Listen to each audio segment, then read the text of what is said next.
All right, now, who the hell should I not see first? This is so easy. I think you guys know it, but we just put it in writing. Discharges, right?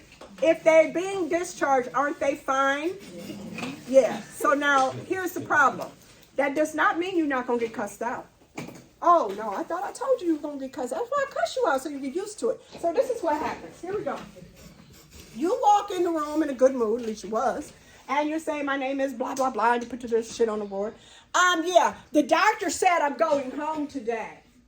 How do they approach you? You didn't even give me a fucking good morning, bitch. The doctor said I'm going home today, and I need to know, like, when can I tell my husband to pick me up? It's 7 in the goddamn morning. She talking crazy. So I yell at the doctors, because when you come in my room and I happen to be there with you, you're going to get yelled at. Because here's a typical doctor. Okay, so, you know, we reviewed your CAT scan. Everything looks good. I do think we need to go down on your blood pressure pills. That's probably why you fell in the first place. And I'm going to add another pill just to kind of keep you stable. Okay, so we're going to go ahead and let you get out of here today. And I want to see you back in the office in a week or so. This is me, because I'm rude, project chick. Don't tell her she can go home today without telling her how long it's going to be. Because, see, when you walk out this room, she going to be nagging me. I'm going to get cussed out and told off because you told her she could go home. But you didn't tell her it's going to take you and all your residents 4 hours. 4 hours to write all that shit up you got to write. And it's going to take me another 2. How many did I just say? 6. So, you want to tell her when she going home again? Oh, she's right. It's going to be somewhere around 2 or 3 o'clock. You just saved your ass. Because he set you up for a 7 or 8 o'clock discharge. She's going to nag you every hour on the hour. Are you ready? Can I go? Who did the nagging yourself? Were you one of the patients? Tell the truth, shame the devil. Okay, Nakaya, tell the truth. What did you do? I said, y'all said I could go. I'm not still here. I ain't lying to you. I'm trying to save your ass. So when the doctor come in here and do the discharge, stop him. Stop him right there. Okay, doctor, let's be honest with the patient. How long is it going to be before we all have our shit together and they can really go? Tell the patient the truth, doctor. Well, yeah, it's going to take me a little bit of time to call pharmacy, get these things ordered, and get together with the team, and get the discharge written. That's going to be a few hours from now. So please don't call your ride, because they've been called their ride. Don't call your ride until about 2 o'clock or so. Man, discharges take all day. But now you understand why. Because the reason why you waited longer in the ER for your discharge than you did for the whole fucking visit is because you're not our priority. You ain't my priority. Oh no, I'm sorry if you thought that, but this patient over here that's pulse oxygen less than 90 that just got admitted and the ER dumped her on me when she's still not stable, I'm finna send her back. And then this other patient over here who's yelling at me about this stupid ass wheelchair coming off their cocaine, they kind of serious. And then this patient over here that's got a blood sugar of 44 and I'm trying to push the D10 or the D50, they're kind of serious. Your discharge can wait. You got to remember that yourself. Don't get sucked in to the mean, hateful people yelling at you that they should have been gone. They don't get basic nursing. You're not our priority. You are last on my damn list. Not only that, if I keep it ghetto, once I get rid of your ass, they're going to give me another fucking patient. So I'm going to suck you up for as long as I can. Maybe even until I get out of here today. Because I'm out at 3. So your discharge somewhere around 2:45. Keep it real. Right. Now, so you just make sure discharges are last on your list. Anybody needing any teaching? Shelly, the patient in room 14 really needs some diabetic teaching. They're totally confused. Oh, okay. Thanks.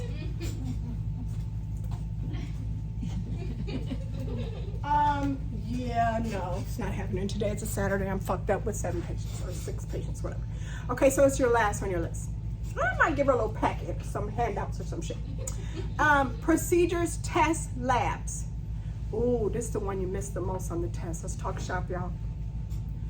Patient was ordered a CAT scan for occipital headache.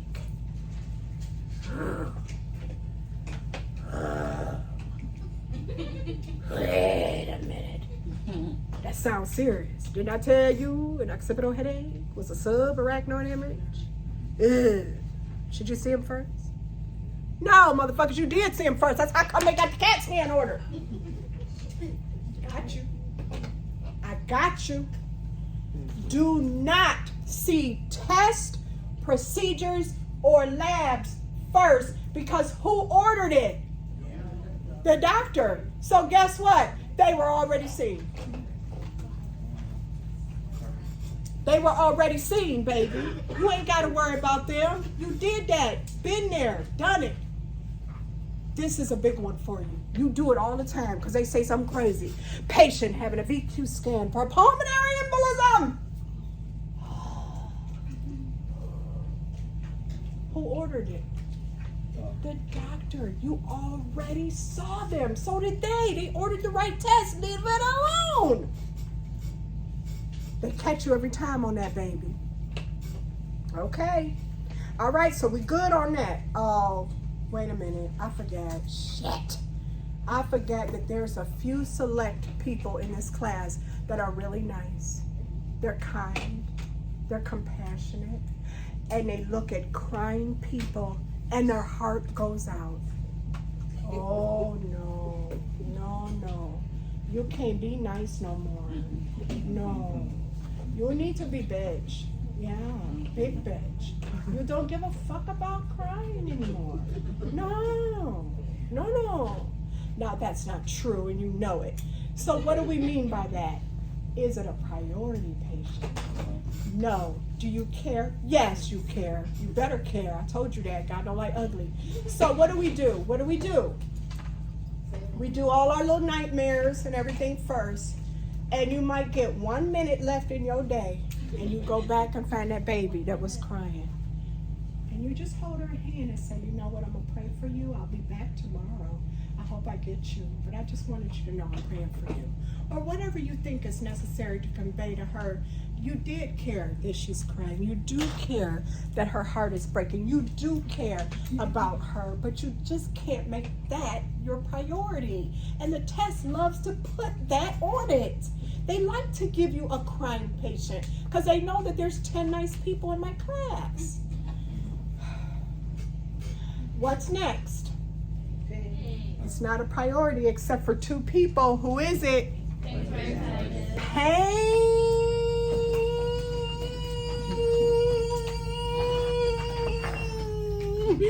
Crititis. Watch what I did. I told you what it was.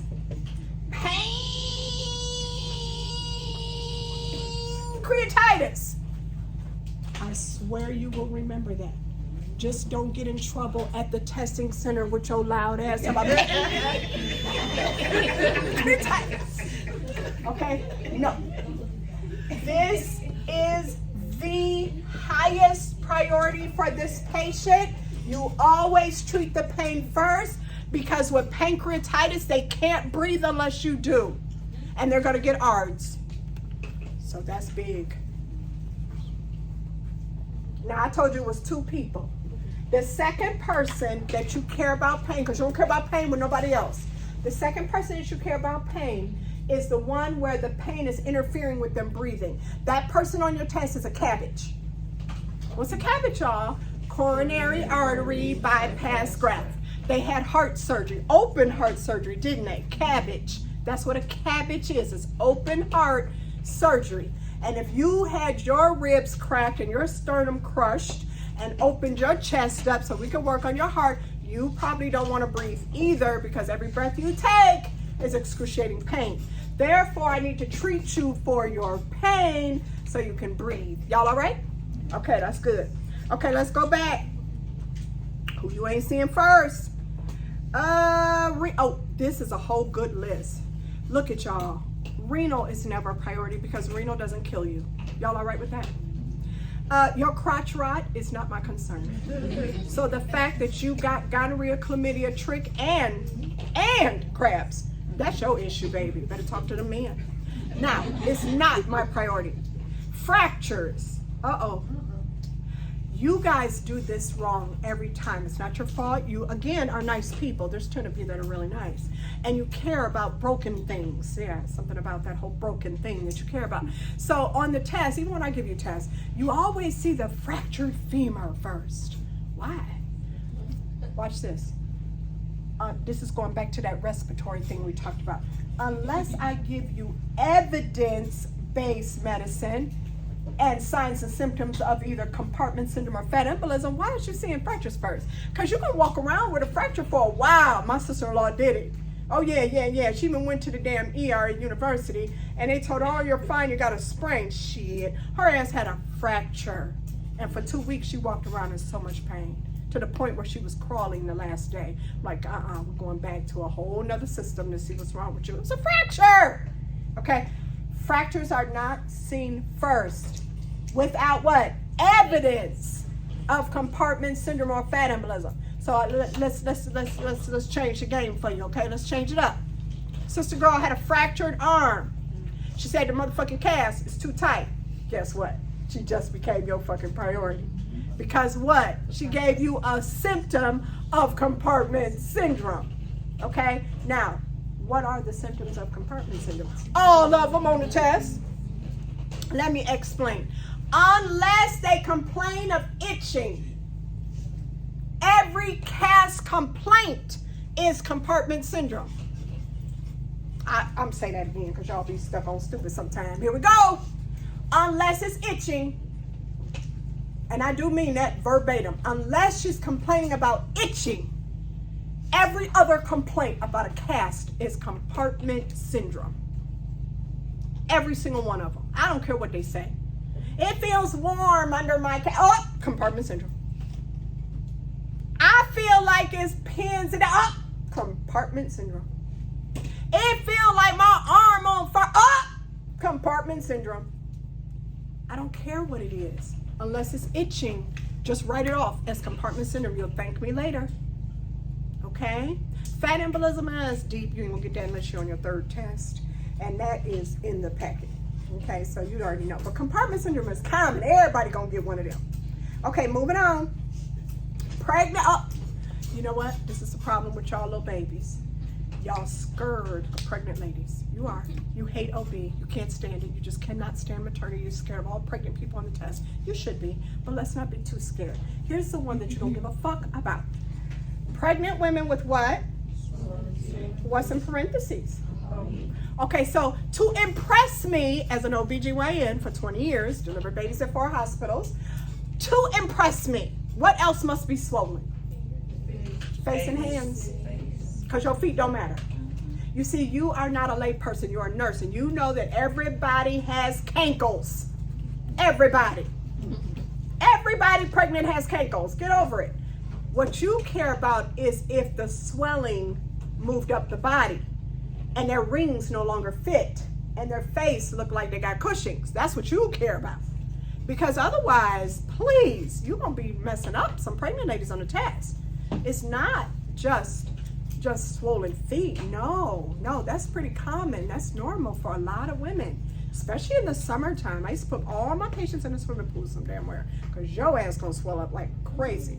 Okay, so you care about hands and face, not just feet. Now, this is a big deal. Babies greater than 6 months with a fever. Here's what I've learned over time. Y'all like babies. Y'all don't like pregnant women. Y'all scared of them. But these babies, we have, what did I say earlier? Time frames to remember. So go to your page 7 and let's talk time frames.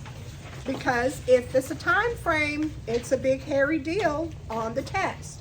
And when you go to page 7, go all the way down to, okay, the middle of the page says impaired coworker. Does everybody see that? That's the middle. Go down, halfway down from that point. You see where DKA is? Okay, right underneath that, it's a pediatric. Y'all see it? Okay, pediatric older than 6 months with a fever of what? Okay, that's important. Now look at the other page that you were just reading, who you don't see first. Greater than 6 months with a fever, because what? It's not 104, right? So here's what I'm trying to say. We do not care about your little funky baby unless the temperature gets to be 104. Otherwise, you and your baby gonna be in that waiting room for 10 years. Now, your mama and the daddy is gonna cuss you clean the fuck out unless you explain that to the patient. So I did a little survey. I asked everybody in the class to tell the truth and shame the devil. If they were a mother or a father with a baby that had a fever and they were in the ER and they sat for hours waiting to be seen. Now, we have changed quite a bit. We have a pediatric ER in most places.